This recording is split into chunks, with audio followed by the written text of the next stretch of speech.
NBA is throwing 4 teams in each conference into a pit to figure it out for the playoffs. That pit, PIT, is called the play-in tournament. 8 teams, 6 games for the final 4 spots. Win the play-in to get into the playoffs. And with that said, NBA fans, what's good? You are now rocking with the best. Ro Parrish here in Studio B, here to engage, enlighten, and entertain with the Coach of the Year, Sam Mitchell. And this is Playoff Central Live. We are ready to go. We're feeling good. And, baby, of course, you know we're looking good, Sam. Always sharp as always. You see the smile on my face? Yes. You know what, Ro? I was not quite sold in on this play-in situation. Really? I like it. Ah. As it's drawn out and drawn close, and you look at the matchups and you look at the ramifications, I'm starting to not just like it, but love it, because it just keeps building the suspense. I've never been this excited for the playoffs to start. It starts Wednesday, and I can't wait, because just think about this. We're going to have LeBron James and Steph Curry in a one-game playoff for the winner to move on and the loser to go home. Well, listen, contain that excitement. I want you to pace yourself for this show right here, because we got to start things off talking about the man you mentioned, LeBron. If you were watching Sunday night, you saw that he tweaked that ankle. So the 4-time MVP, who had already missed double-digit games, re-aggravated the ankle, tweaking it Sunday night in the Big Easy. He went down. He did get up. However, he did not return to the game, as you see on the spin. LeBron, after the game, gave us an update and let us know what was going on with his ankle. Frank said that it seemed like the ankle was okay after that, what looked like a tweak. Just wanted to get your perspective on it with about, 6 minutes left? No, that's exactly what it was. It was a tweak. I stepped on Alexander's foot on the way down after that last layup. But I'll be fine. We're playing versus, in my opinion, the MVP of our league this year. And Steph. So everybody counting him out this year. Everybody saying that, now that, Clay is hurt, can Steph lead a team on his own? What is he going to be able to do? Can he carry a team on his own? Can he carry a team into the postseason? Can he keep a team afloat? He's done that and more. Oh, yeah, he has. Might give you 30 like the jersey that Curry collects. He balled out on Sunday. 46 points, his 11th 40-point game of the season. Steph leading the NBA in scoring, doing it all types of ways.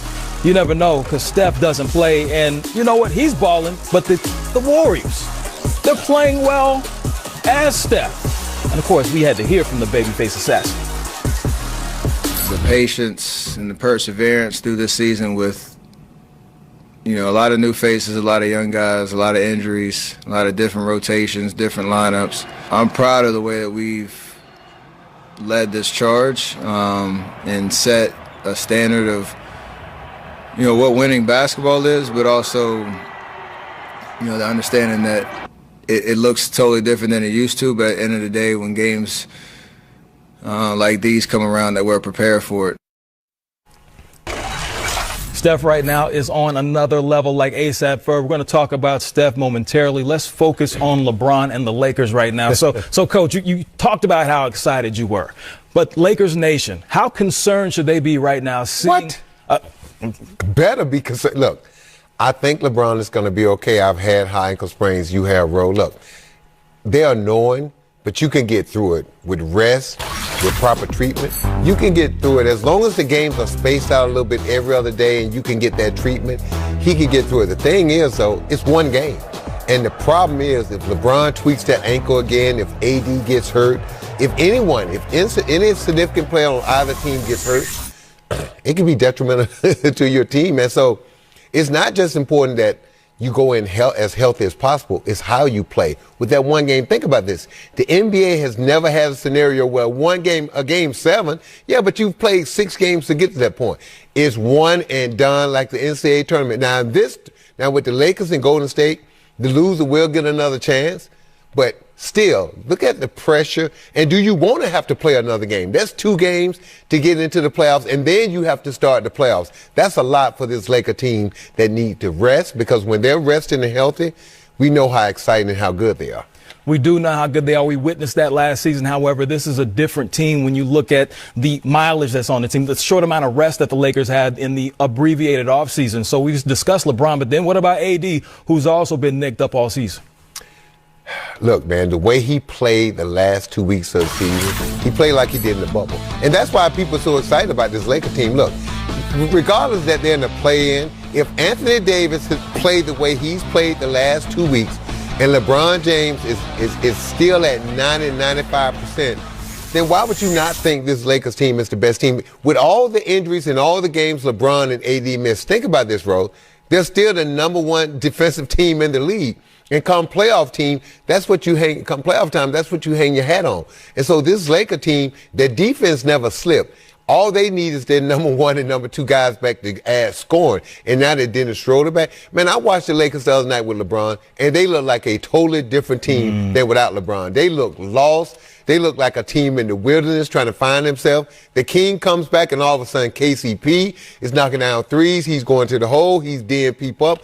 Everybody's playing with a new life and new energy. So if LeBron is as healthy as can be at this time of year and AD's back, I really can't, even though they're playing in the play-in tournament, I really can't count them out. They're my favorites. Right now, we know the Lakers with LeBron, they are 30-15. Without him, they are 12-15. Clearly not as good as a team, but we both know LeBron. You know how good the Lakers are? How good are they? Did you see what the Clippers did the last two games? Oh, wait, hold that thought, because we're going to discuss that later on here in this program. We got to talk about Steph, though, because he is playing out of his mind right now. Some of the best basketball that we've seen, and now the shot chart presented by Mountain Dew.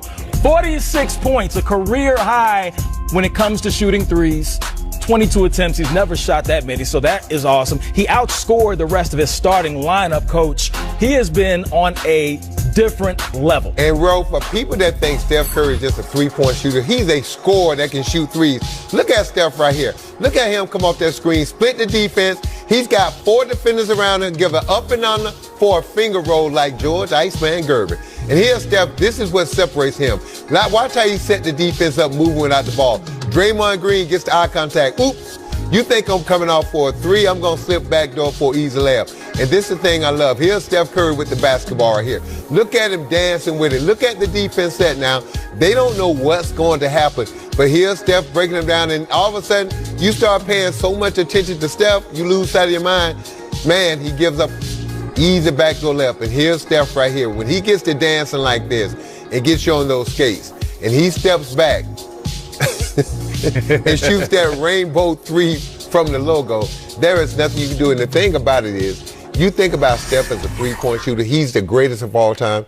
But what separates him, he moves without the ball. And when you take the three-point shot away from him, he's one of the best finishers in the league with floaters, getting you up out of your stance and then scooping those shots up under.